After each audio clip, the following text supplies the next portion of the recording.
Jolt Radio.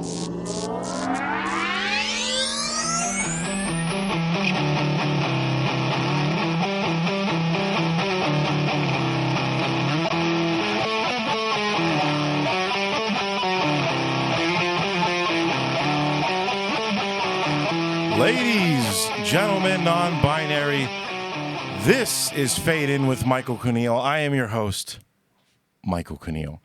Welcome to another show. I have a great one here for you guys. I have a great guest who's a good friend of mine, a fellow funny man, and has excellent taste in B-plus movies. Well, first off, I'm your host, Michael Cuneal. This is my show. And just so I don't have any audible jump scares, to my right, I have my assistant producer, Christian Canete. Say hi, Chris. Hello, everybody. Chris and I are both large men with beards, and we both get tuckered out after going up some steps. But more importantly, my guest, I have the tall, blonde drink of water, the one and only Mr. Thomas LaMountain. Thank you so much for having me, Michael. I loved being here. Can I ask a question off the top? Oh, sure. That intro music, is that you playing the guitar there? Oh, that's me. That is you, for real? That's me. I thought so. I'm like, that's a great. I know Michael. If anyone knows Michael, and most people don't, but if anyone knows Michael, they know that he loves playing the guitar when you're trying to talk and tell him a story. So I thought, I'm like, that must be Michael playing the guitar at the top, and I'm so glad it is. It's true. I have people come over. I have my guitar. I use it to like think. So I always noodle while I'm either like watching something or thinking or talking to someone. Yeah, we've done a couple of things together. Like we play D&D together, and sometimes it sucks when you get a guitar in D&D because you'll just fucking be playing. I'm like, Michael, I'm trying to like kill this goblin right now, and you need to. I really need your help, and you're kind of playing this D chord over and over again. I can't stand it. It's like I got a sick blues lick that no one's heard, and everyone actually has heard it. But anyway. I'm really excited to have you here, Tom. Welcome back to Miami. Right, you're from Nebraska. Lived in Miami for 3 years. Yeah, a little over 3 years. 3 years, then moved to Austin a few months ago. Just moved to Austin about 3 months ago. Yes. Wow. That's a lot of running around, man. It is. I kind of just like do things on a whim and then figure it out later. Is kind of like the thing I've been doing recently. But yeah, lived in Miami for about 3.5 years, a little over 3 years, and then grew up in Nebraska. But I've lived in I've lived in Italy for a month. I just told you I lived in Turkey, Istanbul for about 3 months. New York a handful of times for a handful of months. Just a lot of modeling stuff. I used to be a model. I sort of still am, but I used to be as well. You know.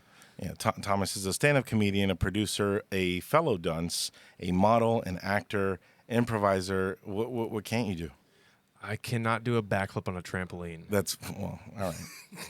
A lot of people can. I can do a front flip, but I cannot do a backflip on a trampoline. I think the backflip is more dangerous, or. Well, I think it's definitely more dangerous, but people tell me it's easier than doing a front flip, which the people say I just can't commit to them. And my girlfriend also has this problem as well, but I just can't. I have a problem committing to the backflip, and so I've never been able to do it. And also, I haven't been on a trampoline in a few years. When's the last time you were on a trampoline? I don't remember. I think it was. When's the last time you were on a trampoline, and why did it break?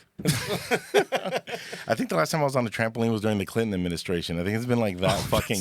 It's been a long time. Is that why it broke, the Clinton administration? Yeah, I ruined Bill Clinton. Was I alive? I don't think I was even alive during the Clinton administration. Bush was hard in office when I was born. How old are you, Tom? I'm 24 right now. Yeah. 24. I'm 24 years I was old. fresh out the box. Chris, do you remember being 24? Barely.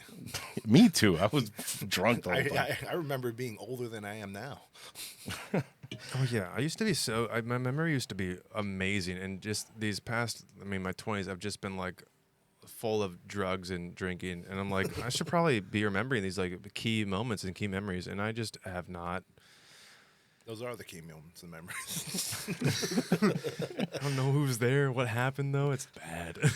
So before we get into your choices, which you have excellent choices, Thank you. I call them B+, but Thank you. But they're really good. I truly thought hard about these choices. You know, you asked me to bring in 2 pieces of media, 2 movies, something like that. And I thought really hard about it. I had a couple of different ideas on what to bring. I wanted to bring in the Mummy, but you know what? You can't have everything, I guess. And so, but I thought really hard about these movies. I go, these movies are really, I don't think they're the best movies in the world, but they are deeply influential to me and me growing up. And I just these movies have stuck with me my whole life, so that's why I wanted to bring in these movies. They're a ton of fun. But before I get into that, I want to ask you a few questions. Of course. What made you, so you're a stand-up comedian, like, first, right? Mm-hmm. And you're a very talented one. I think anyone who's ever watched your sets will just know that, like I remember, I think the first time I saw you was at Villain Theater, I believe, and I was just kind of getting started. I think you maybe had, like, a year head start on me. Maybe. When did you start? Well, so I had done stand-up in 2012, and then I did. I don't need this story. Just when you started. Did for 10 years. The last time I did a set, real quick, before I started doing comedy again now, was the day that Barack Obama was reelected. I had a mic. I had to follow the election results. Mm-hmm. And it's like, look, I know everyone in here is concerned about what's happening, but I got 5 minutes. Yeah. I get my time. I get my time. And I'm going to ask, what do you do for a living? But no, I think I stumbled into Villain Theater. I think this was summer of 2022. Okay. And by then I had done a few mics already, but I was like, I got to fucking figure this shit out. And I saw you, and I just remember you immediately jumped out at me. You have a funny bit about your last name and it being French, and all that stuff. But I don't know. I guess my curiosity here is, you're from Nebraska. You did, I believe, modeling before stand-up comedy, right? Yes. So what happened? Why did you go, I want to do stand-up comedy now, and I want to move to Miami? Well, actually, I moved to Miami because I've been doing modeling since I was 14. 14 is when I first signed my first contract with my mother agent in Nebraska. Shout out Sasha Spiker. It's her real name, I think. Shout out Sasha Spiker. It's quite a name. It's quite a name, and she's just this fucking fiery 5'3" Mexican woman, and she just is pissed if you're not on it, and I love her for that. But I signed with her when I was 14. I was doing a lot of modeling, and then during the pandemic, I was just like, man, I need to get out, I need to be modeling. I was actually in New York modeling, living in New York modeling. I moved there January of 2020. And then I moved back to Nebraska March of 2020 because I was like, I remember the pandemic started, and I was like, oh man, I'll be fine. It'll be fine. My dad's like, are you gonna come back? I'm like, no, as long as the industry's still going on, I'll be fine. I got a call an hour later from my New York agent going, yeah, so the industry's shut down, so you can go on home. So I was pretty much just in Nebraska for a lot of the pandemic. I got a modeling contract in Miami. I was like, okay, cool, I'll go there. Came here, did some modeling for like a month. Nothing really happened, but my dad's like, hey, dude, just stay in Miami. What is here in Nebraska for you? Just fucking be in Miami. So I did that, and then I met another model who was like, hey, just so you know, like, what I do is I took an improv class, and like it's really helped me with my like commercial auditions. It's really helped me just be fun and just a random conversation with, because you meet a lot of new people when you're modeling. You have to be like new casts, new crews, So it's like, it's nice to be able to be comfortable in that situation. So you should take an improv class. So I found Villain Theater, took their improv class. They said, hey, you can watch all of our shows for free. Since you're a student here, you're taking our improv classes. You can go into any show of ours for free, watch the show. I've always been a huge fan of stand-up comedy. I would put my iPod in like a Ziploc bag and turn on Pandora radio of like Daniel Tosh radio and just have it in the shower with me. I love stand-up comedy. And I remember I watched a stand-up comedy show there, and I just immediately was like, I can do this. I can do this already. They have an open mic there. I just started doing that, and I've never stopped since then. That's awesome, man. That's awesome when it kind of like just hits you like that. You're like, oh, I want to do this right now. For me, stand-up comedy wasn't always my first choice, but the moment I got into the room and was feeling that audience, nothing beats that feeling of being in the room, feeling out everyone there, and kind of solving that puzzle. It's so rewarding. It's it's like instant gratification for the efforts that you put in. And man, I just sorry to cut you off, but like I was a psychopath when I first started out, because I You're still a psychopath. I'm still a psychopath for sure. Okay, great, awesome. Can you not? No, but when I first started out, I wanted to prove that I was good and that I had material and that I was better than all these other people at the open mic. So I would every single week I'd write a new 5 minutes and I would just go up and I would do a new 5 minutes every week and just try that out. And so I did that for maybe 3 months, just every week, a new 5 minutes. And then finally I had a better comedian come up to me and be like, hey, you need to start like being consistent. You need to start like coming back and like doing jokes that are working, you know? I'm like, oh yeah, you're right. But by then I had stuff. a bunch of stuff that I tried out and I'd recorded it all. So I'm like, oh wait, let me just go back. Oh, that joke hit. That joke hit. Okay, great. I'm just gonna perfect. And I was able to build a nice solid set so early on. I wanted to ask, do you remember the first joke that hit that you were like, yeah? My first ever set was actually about my parents' divorce because my parents are divorced and And you went deep right Is off this the the bat. same bit that you have now still? It's a no because I mean it was definitely the bit that I still do a bit about my parents' divorce, but it came from this. It was I did a 5 minute. I did the whole 5 minutes on like my parents' divorce, and I think my favorite joke that I think I did from that was my parents they told us about the divorce on January 1st of like 2019. Good way to start the year. Yeah, off, literally guess. first. But the funny thing is that we spent New Year's Eve together as a family. Let's not ruin this evening for the Yeah, kids. and so we literally. The joke that I love is that that we watched the ball drop as a family, and then they dropped the ball on the family. And I think that was the one that like got kind of a hit, and I was like, oh, okay, good. That's fun. I'm having a good time. What's Just funny hit is with us. I've heard Tom say that bit with his parents in the audience. Yeah. Like it's so fucking funny. That's actually really an interesting thing that you did when you first started off because I did the same thing. I think for the first like 3-4 I don't know few months I treated every open mic like if it was a micro special. Mm-hmm. And I'm like it's going to be different every week. It's going to be, and then of course you realize like it's not actually it's great practice, but it's not the way to like refine an entire set and build a real bit. That's fucking great. Do you remember the first time you were ever like properly booked for a show? Yes, I'll get into this. Actually, I'll do right. this. I was booked for a show because I remember I kept one of the bookers for the Villain Theater I was like, hey man, come on, I'm good. He knew I was good. I'm like, hey, I want like book me on a show, dude. Like I should be booked on a show. I'm saying it like I was like, come on, dude, I should be booked on a show. But I was just like, hey, you see me, I'm doing well every week. He's like, you really are.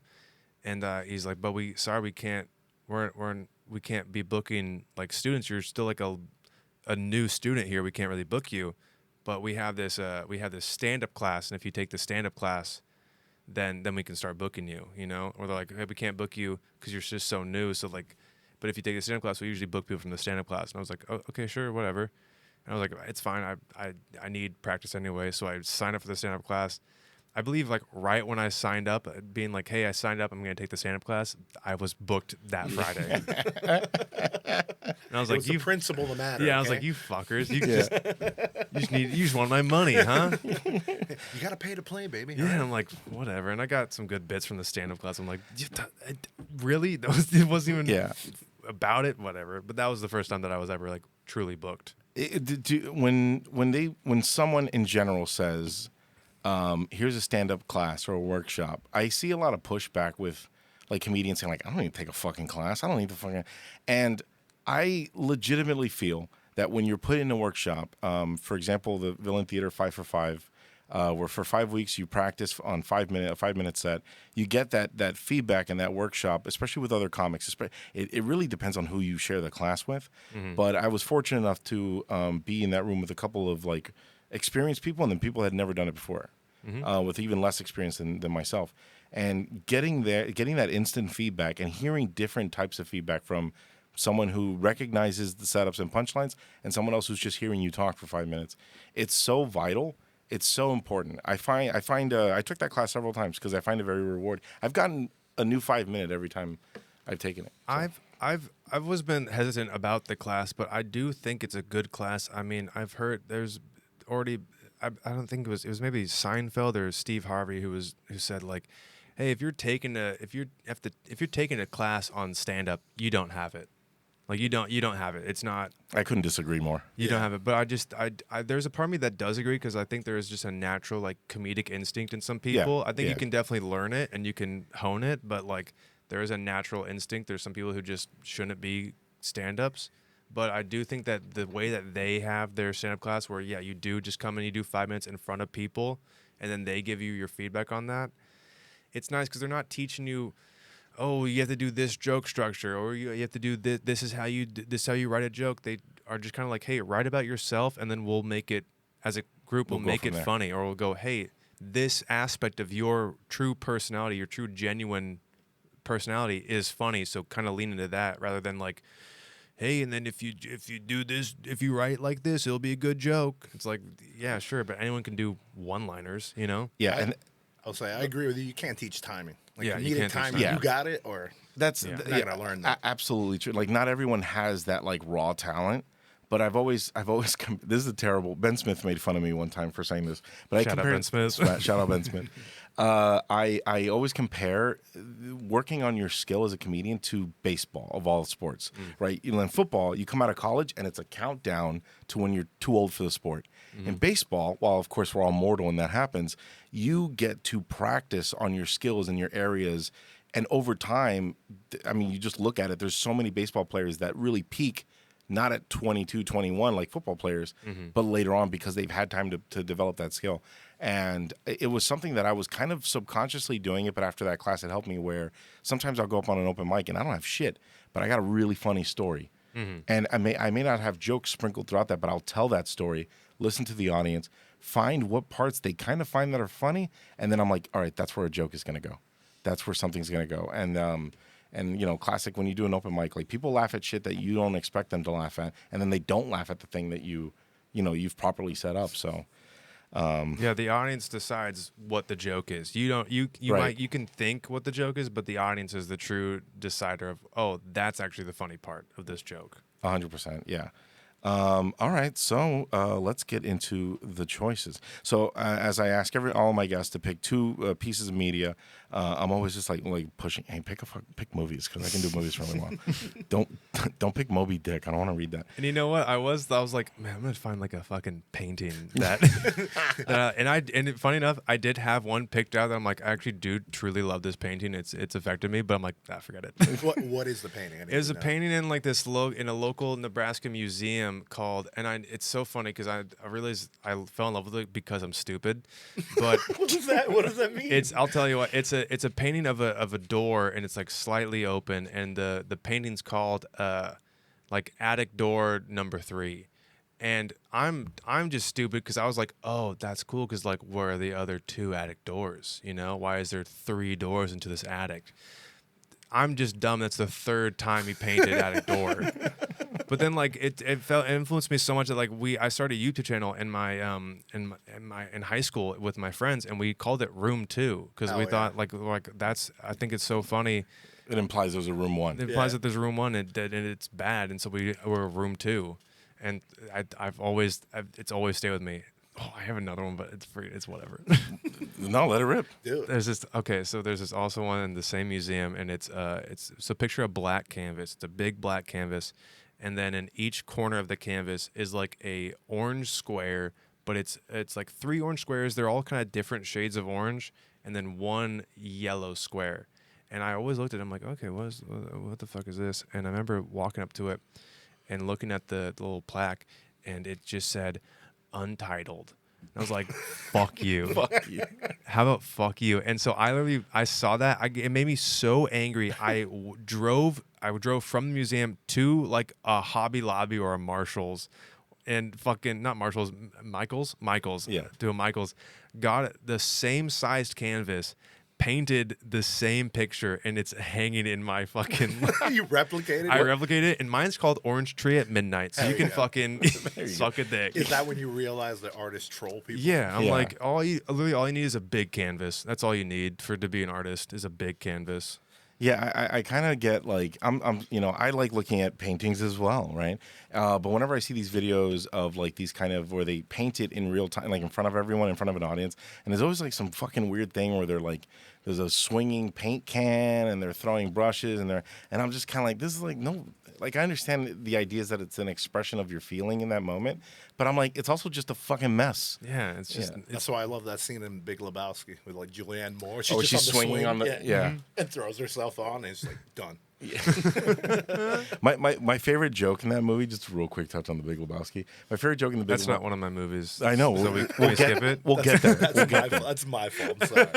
I just that's one of my favorite movies. But like, yeah, there's a scene where I think it's like right after that where Julianne Moore and I forget the British actor. The bald guy that's in the room with him. It's like a tiny cameo, and then there's Jeff Bridges who plays the dude. They're there talking, and then all of a sudden, I think like the phone rings, and the bald British guy picks it up. He's like, "Oh, it's for you, Maud," or whatever. And then Julianne Moore picks it up, and she starts speaking. It's not really Spanish. She's just like, sí, ridículo. And then they all start laughing, and like Jeff Bridges, who's not on the phone, is like completely lost. And it's one of the funniest. It's so stupid. It's just It has nothing. It's a throwaway. It has nothing to do with the movie. Anyway, that's taking up space in this show, but it'll be a great reel maybe. Hopefully. I think it was David Thewlis. Yes, yeah. He's in Kingdom of Heaven and a bunch of other shit. He's a great actor. Anyway, so to your choices, my guest today has chosen the 2003 classic Pirates of the Caribbean: Curse of the Black Pearl. I was actually in the Bahamas where they filmed that. Recently. You were there? Yeah, like apparently the ship and there's like a little city in the middle of the forest there. The people go and hang out because they left it there. That's sick. fucking That's dope. fucking cool, My actually. girlfriend's family was telling me we're there. They're like, yeah, you go over there. It's like a whole little town where they filled the Black Pearl. It's like ship. And I was like, what? Okay, we're gonna They're talk like, after can we this. walk there? They're like, it's a couple miles. I was like, all right. I'd walk a couple miles to see the Black Pearl. All right, Dude. I'm out of shape. Leave me alone. Okay, I'm sorry. So why the Black Pearl? The Black Pearl, I just think it is pure. It's just truly one of the best. It's without a doubt the best pirate movie ever. You know, I can't name a better pirate movie. You can maybe say like Swiss Family Robinson. Eat a dick. No. It's not. No. That's not better than Curse of the Black Pearl. It's not. Not gonna fight you on that. But it's just like it's so good. I mean, I just think it's a perfect. It's one of like Disney's just perfect movies. I love it. I grew up watching it. I told you before this. I own the DVD. I still have it with Same. me. I literally took it from Nebraska to Miami. I have it now in Austin, Texas. I have the physical copy of it. I'm never giving it away. I love watching it. I just think it's great. I can't say enough good things about it. I will say though, a little too long. A little too long. I forget it's 2 hours, like 23 minutes. It's 2 hours and 23 minutes. That's probably my only, and it's a gripe. It's like a minor, critique that it's just a little too long. I have a theory though. I have a theory about I watched it for this interview. Yeah. I have a theory about why I think it's too long. Why? I think it's too long because there's so many like fight scenes and action scenes in it. And all of those action scenes are meticulously like choreographed, and they are so beautifully like John Wick style long takes of real people doing real sword fights, real prop cannons, like these huge big set pieces of these intricate fight scenes. And I think those are just dragging it out like long, but like I want to watch them fight each other, you know? Visually, it's stunning. It's true. Yeah. amazing. Also, this is 2003, right? Yeah. Yes. The CGI for the freaking ghost skeleton pirates is so good for 2003. Like this movie looks amazing. Is it ILM? The special effects? I believe so. It could be ILM. But if this movie came out today, it could sit with any other fucking CGI movie. Alien, like it holds up. It completely holds up. Yeah, I remember when this movie came out. At first, I was like, "They're making a fucking movie out of the ride? What the fuck?" Yeah. There's gonna be the scene with the dog and the bone, and the guys in the fucking cell are trying to get the dog over. Mm-hmm. But and then I'm like, and then Johnny Depp. I just remember thinking like, "What the fuck is Johnny Depp gonna do?" Johnny Depp, of course, is a drunk, effeminate, dirty pirate. And then he also plays Jack Sparrow. You're a silly goose. You're a silly goose. You knew that was coming. And but I remember thinking like that's a lot. Like that's just a big name for a movie that's gonna be based on a ride. And then you watch the movie and it has its own fucking lore. It's fucking great. And can I chirp in here? one of the things I love about that movie that I don't love about the movies that came after it is that Johnny Depp and Jack Sparrow are not the main character in the first one. I think he's a great side character. The story is truly about Will Turner and Elizabeth Swann, 100%. and they are the main characters. And Jack is just he's obviously it's a trio, but the story is them. They are pushing the story together. That couple, that love, that relationship, that's moving the story forward. Jack is just a fun character, and I think what loses the later movies, especially once Will Turner, Elizabeth Swann, Keira Knightley, and Orlando Bloom leave the trilogy and leave the franchise, Jack becomes the main character, and he can't hold it. It's too much. He can't hold it himself, and so it's a beautiful trilogy. It's a beautiful triangle, and that's one of my favorite parts is that he's the main character, but he's more of a side character, if anything. He's one of those like less is more characters. It's kind of like, I mean, I don't know if this is like a proper comparison, but in Star Wars, you have Han, Luke, and Leia, and Han is my favorite. I think Han is a lot of people's favorite character in those trilogy. But like, I don't want to watch a movie where Han carries the whole thing. He's too cool. He's too he plays by his own rules, just like Jack Sparrow, who is just like, he would just be obnoxious. Like, he'd overstay his welcome if he was like the central focus. Even though he is a compelling character, you're rooting for him at the end. He has we find out later he has layers, in which you want from a character, but like you could almost just, which you're happy that they do give him layers, but like they could have not given him layers, and I'd still be like, fine. This was still fucking funny. Yeah. This is great. I've always said my favorite moment in this film, and it's one of the best introductions to a character ever, is Jack's introduction. Jack's is so good. It's so fucking. He's on the fucking pirate ship, or he's on the bird's nest, or whatever it's called, right? Eagle's nest, and the ship is slowly coming into dock, and then as you realize in that moment, the music is swelling. It's this big fucking music. Is it Danny Elfman? It's like the first real pirate that you see too. Yeah, first real pirate, right? And the ship slowly starts sinking, and then it just perfectly matches up to where he steps off of the thing as it completely sinks onto the deck and just plays it right the fuck off. Like, doesn't give a fuck. He does. He's so nonchalant. He's the most behind person, but also like ahead of the curve on every single scenario. Yeah. He's great. The music was composed Klaus Badelt and Jeff Zanelli. Shout out them. Well, shout out those guys, not Danny Elfman, who I thought. Another good era. Johnny Depp had like his gold teeth like cemented in by a dentist. That's fucking crazy. And then after he finished filming the movie, he couldn't find that guy again. So like he was on like Tonight Show. I don't remember if it was Jay Leno or Conan O'Brien. And then he was like, "Oh yeah, I still have the teeth in." They're like, "What do you mean?" He's like, and he shows them like he still had the gold. He's like, "Yeah, I don't know where this dentist guy. I can't go back to him to remove him." What a crazy story. Like, what? That's insane. Someone put gold in Johnny Depp's mouth and was like, I'm going to leave it. That's the guy that George Costanza's career is like, thanks. Real quick, on the Twitch chat, they let us know portions of the movie were filmed at Gold Rock Beach and Lucayan National Park. That's in Freeport, Bahamas. Oh, shit. Oh, okay. If you guys want to go find the set. No, for real, I will. You go to Freeport, Bahamas, and you go there, and that's where it's at. I want to go for real. Can you look this up for me, Chris? I want to just make sure, but I think one of the craziest things about Curse of the Black Pearl is that during filming, Keira Knightley is 17. No. Look it up. Keira Knightley is 17 during filming of Curse of the Black Pearl. When did... Fuck. Was she in Bend It Like Beckham? I don't know what's happening. Yeah, she was. She was the main character. She was 17? She was Beckham. You're right. She's 17. Keira Knightley was 17 years old when she filmed Pirates of the Caribbean, The Curse of the Black Pearl. Isn't that insane? A 17-year-old being the lead actress of a major Massive motion movie. Disney picture that becomes a huge franchise. That's so much for a 17-year-old woman to be. Right. It says she turned 18 right after it got released.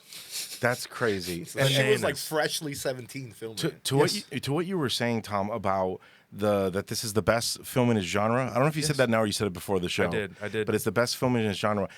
Pirate movies are very famously like they bomb and they don't do them because they're expensive. And that was always the thing. And when this film was put together, they said the same thing. They're like, it's going to fucking, like, you're going to pour a ton of money into this project. It's not going to work out.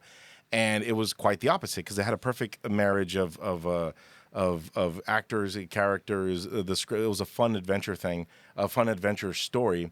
But I feel that with Pirates, it definitely reignited the interest in pirates in general, because that movie was big when it came out, and then all of a sudden, I was in 2003. I think I was fucking 14 or 15 years old. I was 2. What, you want to just kick me in the nuts now? Yeah, Maybe said, after the show. I said it to myself. There's something about that 2-year-old, and he's so talented. But I remember, being at that age, and then noticing that kids' toys and cartoon shows and stuff like that were now like going into like the pirate direction. Because I personally have never liked pirates. I don't hate them, but I'm like, I don't get it. Mm-hmm. But this movie's just fucking great. You know what I mean? Like, it's just fucking. I was upset about not being able to pick the Mummy for this, but but after watching Pirates of the Caribbean, I think it does the same thing that the Mummy does, where it's a movie, it's an adventure movie, but it's an adventure movie that captures every single other genre, where like the Mummy and the Pirates are the same in the way that it is an action movie, but it also has horror elements, but it also has very comedic, but it's also very romantic, and has its romantic moments. Like, it has everything you want from like a good movie. It's all in there. Yeah, it feels like a classic, like Hollywood epic from the fucking 60s or 50s. What's up? Yeah, I was saying also, like you were mentioning before, aesthetic, just the production value of the costume. Everything's practical. weapons, Everyone the looks hair, dirty. Filming on location is vital to a movie like that, because if you film that in a soundstage or whatever, like, yeah, maybe it'll look fine, but you can't beat like the real ocean. No. You can't get those shots. They're on a fucking boat in the ocean. Yeah. You can tell, and the guns that they're shooting they have for sure blanks, but like you can tell they're shooting guns and prop guns, and they have blasts, and it's so good. To what you were saying also about it having some horror elements, that's something that I feel a lot of movies now don't have. Where if it's not a horror movie, but if you're gonna have something scary in the movie, have it be actually scary. Yes. Because that's just important to drive. It makes the comedy. It highlights the comedy when you kind of release some of that tension with like some fucking jokes or something like that. But it is they just don't do that now. It's like now it would just be like a bunch of like rubbery looking skeletons that they're just like they're taking 8 out at once. You know what I mean? Yeah. They're not a threat at all. Like, no, and this is something that I'll talk more about when we talk about my second movie, but this movie has sauce, okay? This movie has sauce, and I commend them for this, because The sauce is rum. they could have done just a classic, pirate movie, whatever, swashbuckling, who cares? But then to add in the element of this curse that makes them skeletons when they're in the moonlight and they can't die, it's just a little extra, like, oh, okay, this is a pirate movie, but also we're gonna have some fun. Yeah. This is another element that's like, oh yeah, we could have just had a random pirate movie about pirates in England, but it's like, okay, we're having some fantasy twists in here that make it more silly, so that when we get crazy and we have these Jack Sparrow type of characters that are out of this world and hyperbolic, it works so much better, because we have skeletons that are skeletons in the moonlight and they can't die because of this Spanish doubloon curse. Yeah, it's the right amount of lore to expand on the world without us having to like really digest a massive world. Like, nothing against Lord of the Rings, but it's something like that where it's known for the world. Where it's like, no, you understand how the curse works. You understand that Jack was the captain of the Black Pearl prior, and it's the right amount of like background information to raise the stakes of the adventure and the action and all that stuff. But I also want to bring up a great character in that movie. How about that fucking frumpy British antagonist guy, dude? That guy sucks. I hate that guy, dude. Don't you hate him? Commodore Norrington? Yeah. Commodore Norrington, I think he's great. He's great Yeah, at he's what so he good. needs to do. I think everyone, let's give him his praise, but also everyone just plays their role amazingly. Like Captain Barbossa, the best. He's such a great like antagonist captain to Jack Sparrow. Mr. Gibbs, who is like Jack's kind of like little fun psychic. He's like his Shmee, Yeah. He's amazing. The fucking guys like the Tweedledee and Tweedledum dude with the glass eye, like they're the best comedic reliefs you can think of. There's a lot of character actors. Everyone's just like no one's overstepping, you know? Mm-hmm. No one's being too much like, oh god, okay, we've had enough of these guy with the glass eye. He's outstayed his welcome, you know? Yeah. Everyone does their role to perfection in that movie. Yeah, and it's so fun because it brought back attention to. Have you ever been on the Pirates of the Caribbean ride at Disney? A few times, yes. I love that ride. That's so wonderful. They added the Jack Sparrow character at the very end, Yeah. right? And Yeah. apparently, when they first did that, Johnny Depp got dressed up and got into character and just did that on the ride for a few hours. And I like to think he just showed up drunk as fuck in his pirate outfit. He's like, I'm perfect. gonna get out here. Don't worry, I won't shit on the bed. And then he just fucking sits there and just talks to a bunch of fat tourists. It's amazing. I would be so fucking over the moon about that. I mean, honestly, Johnny Depp, maybe it's because of this movie, but I have nothing but love for Johnny Dick, if we talked, we're friends. I know. But he's like, if people ask me, hey, what's one actor that you'd love to just like get lunch with? My answer has always been Johnny Depp. Really? I love him. I think that he's done so much. I'd ask him about the fucking Viper Room, dude. You know, like I want to know, how did River Phoenix really die? You know, like I want to, like he probably has so much stories. He's been around for so long, but I heard that same with him dressing up for the ride. He has his own to go Jack Sparrow costume like everywhere he goes because he likes to just pop into hospitals as Jack for Sparrow. the kids. Children hospitals. It's your favorite drunken pirate. And then he's just like, hey, I'm Johnny Depp and I'm a pirate, and hey, what's going on? He literally goes to terminal kids and he makes them laugh for a little bit. I'm like, you're a fucking all right dude. I mean, you're an alcoholic and maybe a little abusive, but like you're an all right dude. Yeah, no, he's definitely abusive. Pretty He's good like at guitar. he's a weird He plays guitar and he's Dior's spokesperson for their cologne. So and how can you hate him? He's got the cologne. Yeah, he's I believe he's from Miami Beach, right? Originally. I don't know if he was born here, but I know he's from Miami Beach because I once took an acting class in Miami Beach, and they're like, Johnny Depp came to this class. We're the Johnny Depp school, and I'm like, yeah, but you're not Johnny Depp, so Yeah. just fucking let me do my monologue and sit the fuck down. Oh, are you rich and famous as well? Oh, you're not? You're still teaching here? All right. Yeah, basically. But yeah, no, that one's a classic. Interesting facts about Keira Knightley being 17. That's He's fucking 17, dude. crazy. It's always blown me away. Orlando Bloom also. What a fucking twofer. That was the same year as Return of the King. Yeah. Orlando Bloom hopped off one of the biggest trilogies and one of the biggest movie Yeah. franchises ever, and then hopped right back onto one of the top 5 biggest They franchises went ever. from one bullet train to the other. Yeah, I'm sure after he filmed the last Pirates movie that he was in, he's probably like, great, I can never work yeah. again, and neither do my kids have to ever work again, and we'll be fine. Like, I'm just gonna go marry a pop star now. Yeah, let me go marry Katy Carrie Perry.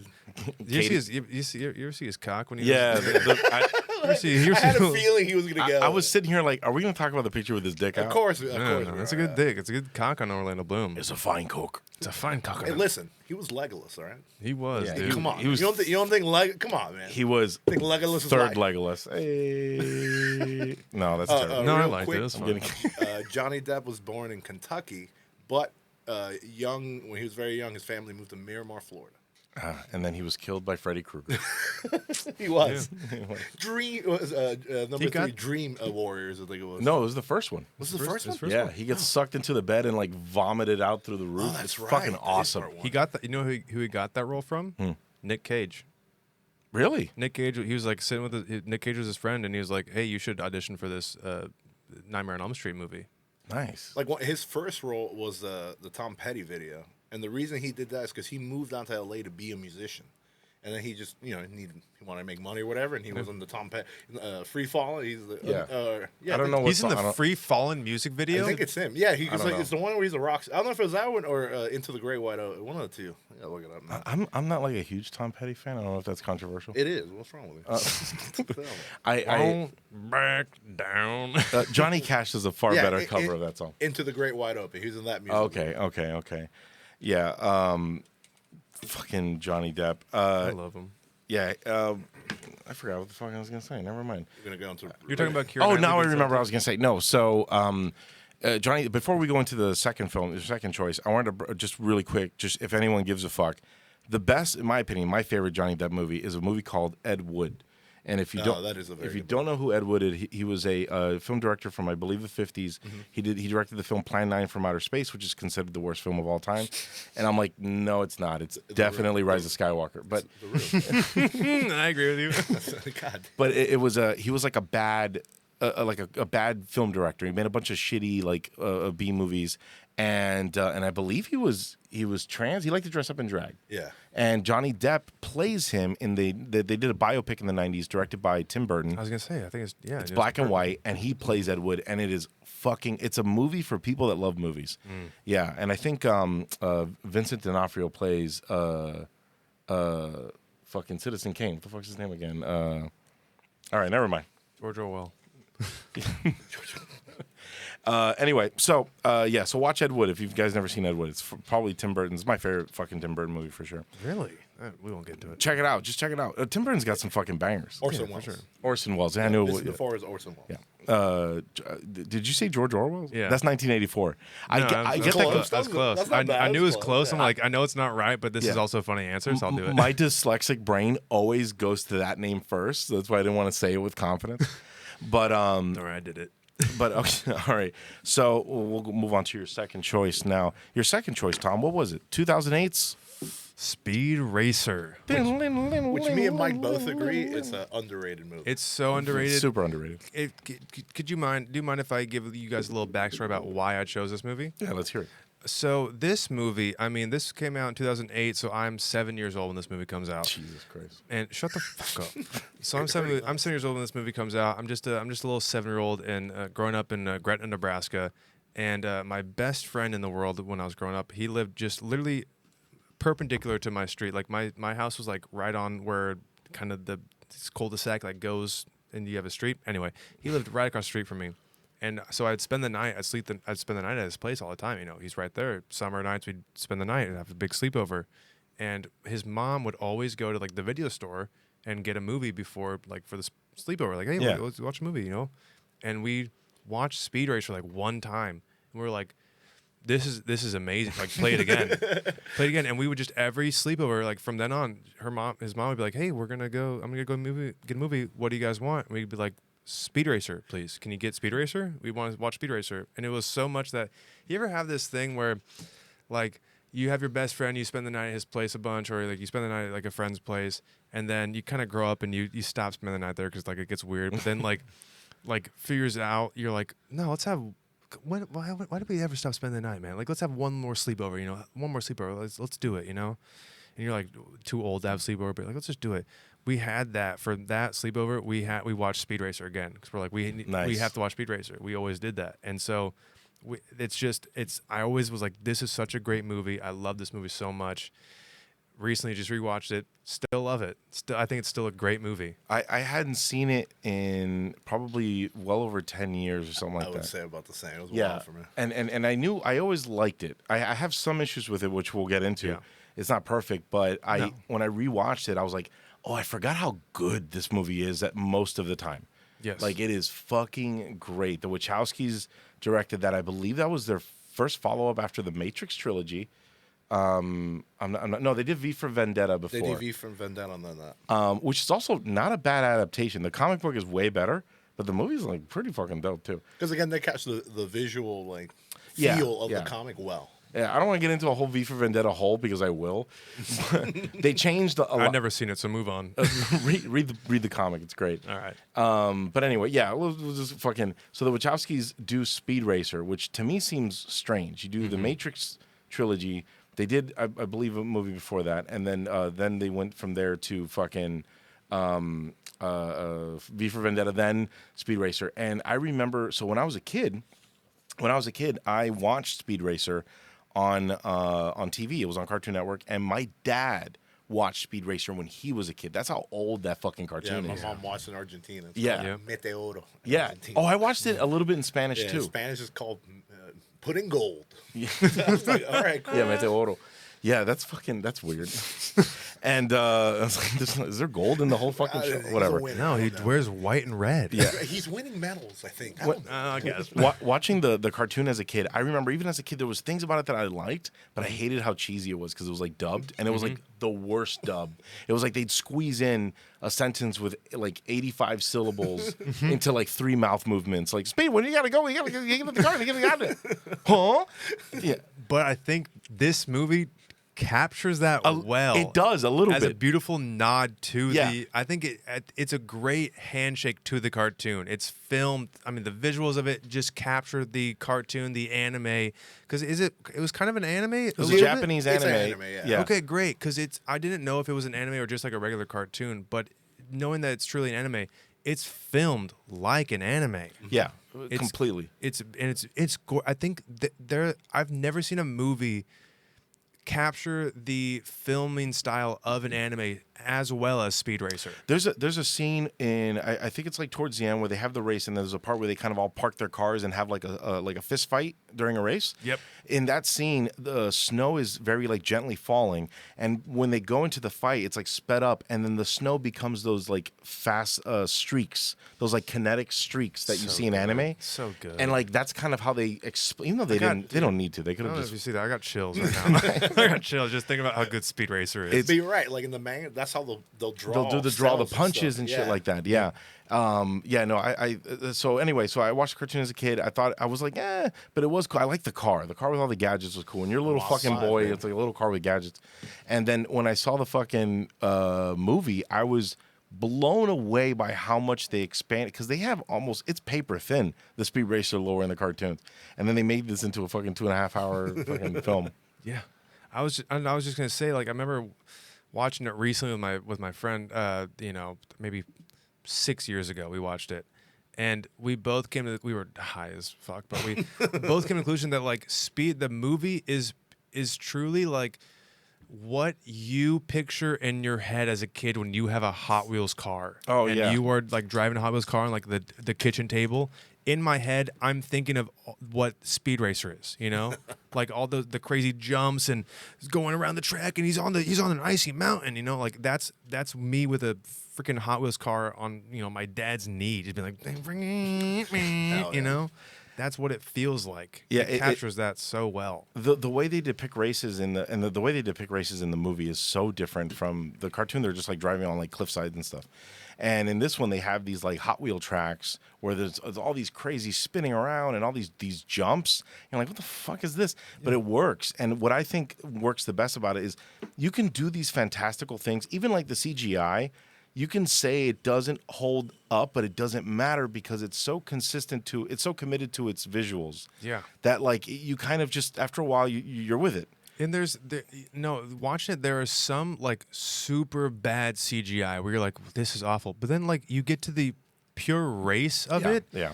and like you buy in so easily because I feel like they blew the budget on like, hey, make sure these race CGIs look good. Yeah. Everything else, the weird futuristic cities can look whatever. We'll put a green screen. It'll be fine. Make the races and the cars need to look sick, and they do it. The thing that I think really kind of makes it better than just like a cool visual film is how serious they handle the drama of it.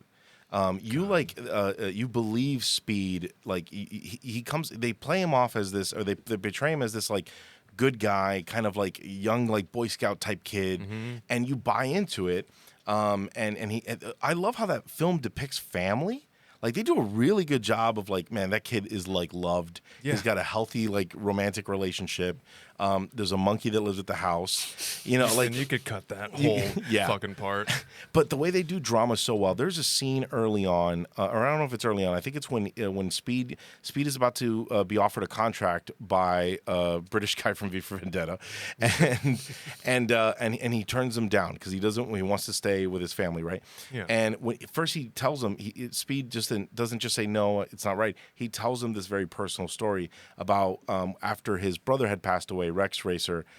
which I love the names, right? Pop Racer, Mom Racer, Rex I Racer. have a whole list of things that I need to talk to you about what I love and there. He sits down with his dad to watch this old footage of an old like Grand Prix, and they're both mourning the loss of his older brother, and then they're watching a rerun, basically a replay, and they both are so energized. They share such a passionate love for racing that they both start cheering in the middle of this rerun or a replay, and they bond over that experience. And like that's something that you don't need in that movie as far as to get the plot along, but it enriches the story so well, and it just puts you on Speed's side so quickly. And I mean, because I think everyone has a moment where they sit as a young kid sitting there with their dad or their uncle, their older brother, their mom, or just some parental figure, and you're watching something and they are getting into it and you are getting into it, and their enthusiasm for it makes you love it too. And now,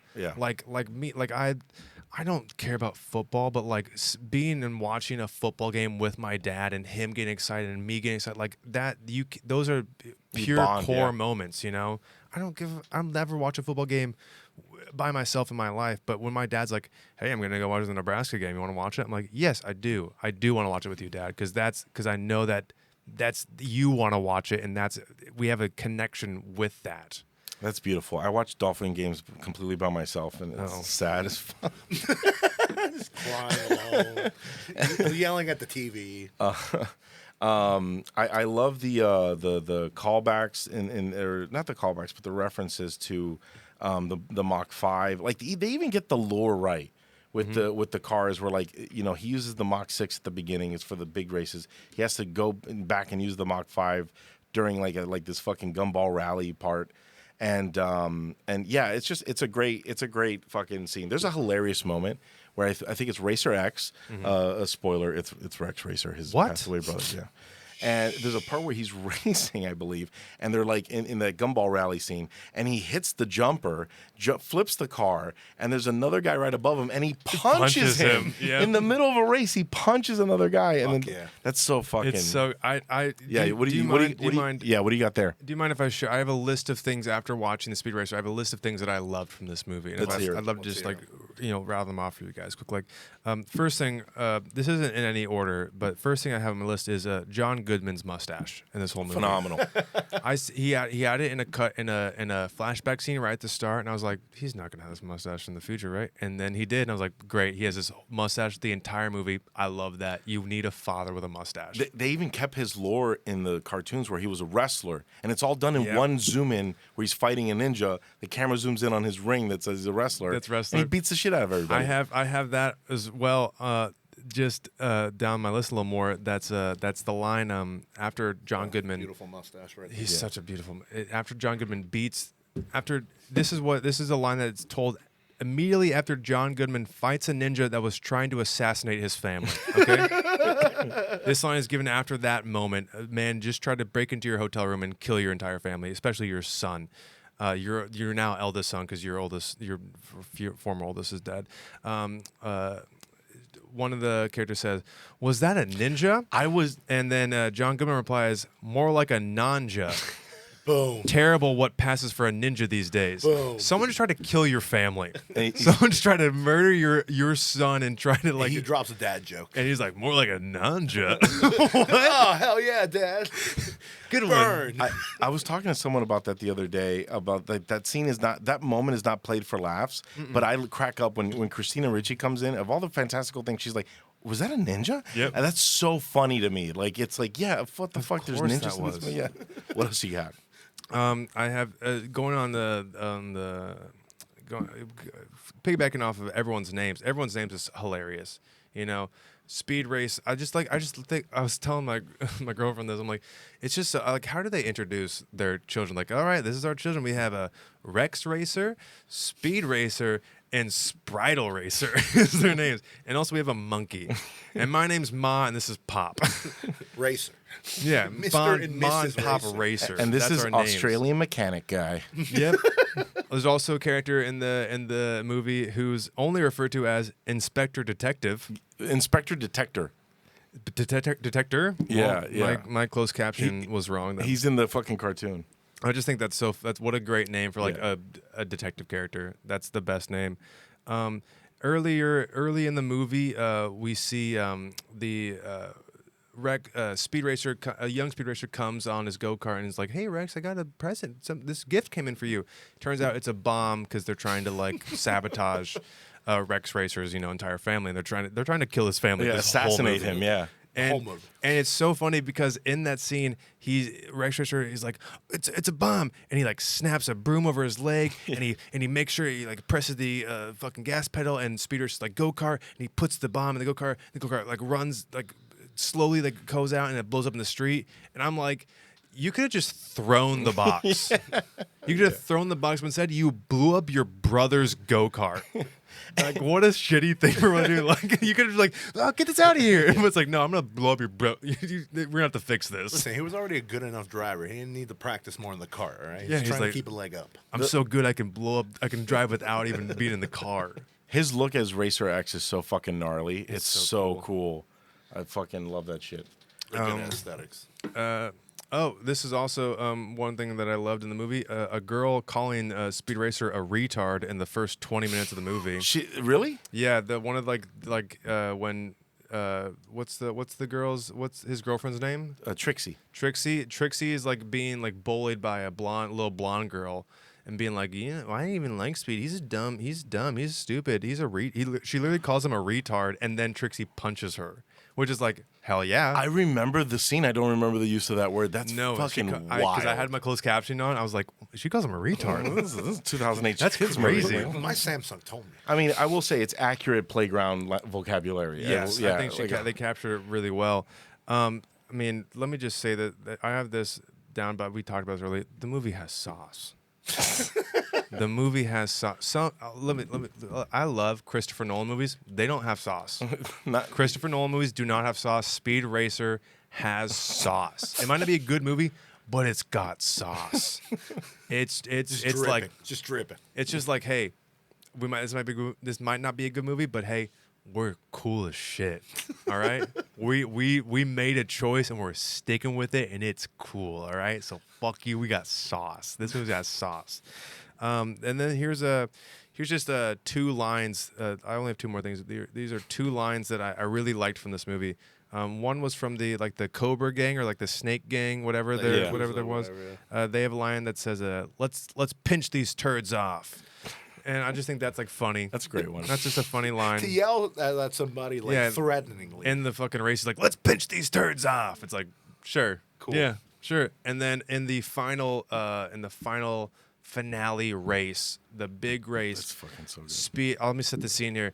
Speed Racer has just fucking blown past everybody. Now he is fighting with Cannonball Taylor, his name's like something like that. The Hall of Famer. The Hall of Fame. It's like he's the one who sold kind of his soul a little bit to the corporation that Speed declined.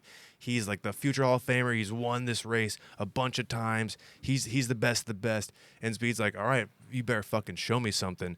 And they start kind of battling and duking it out against each other and seeing who's the better racer. His own hero. It's truly his own hero. Yeah. And he's like, you know what? I see that you're now a sellout and I'm better than you. Let's see what you fucking got, old man. And they start going at it. And then Speed, they do like a flip and Speed like hits him and the MVP like gets a little tailed out. And Speed says this line that got me hyped up. Dude. He says, after just kind of dicking on this guy, he literally, this is for sure.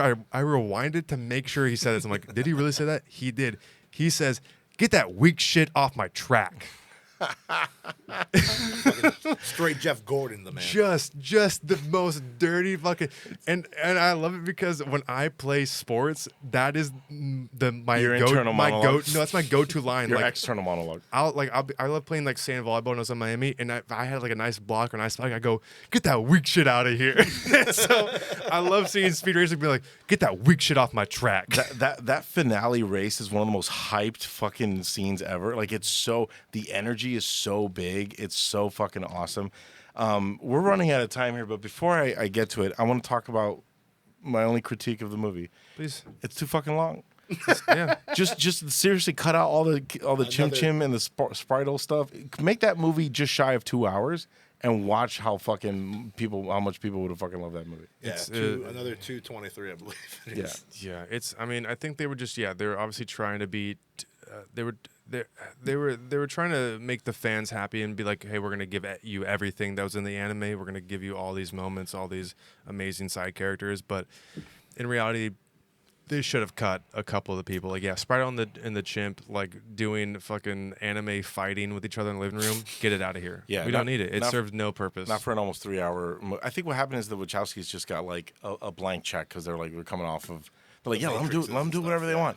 Yeah. But anyway, we had so much fun talk. We can easily do another fucking hour of this for another hour easily. Yeah. But before that, let me just say thank you for everyone listening. If you want to follow the show, it's on Instagram at FadeInMC. If you want to follow me, I'm at Michael Keneal. If you want to follow Tom, it's just Thomas_LaMountain. But really, to follow Fade In, guys. This is a great podcast. This is amazing. Please listen to it more. Thank you, Tom. I'm definitely going to have you back on at some other point.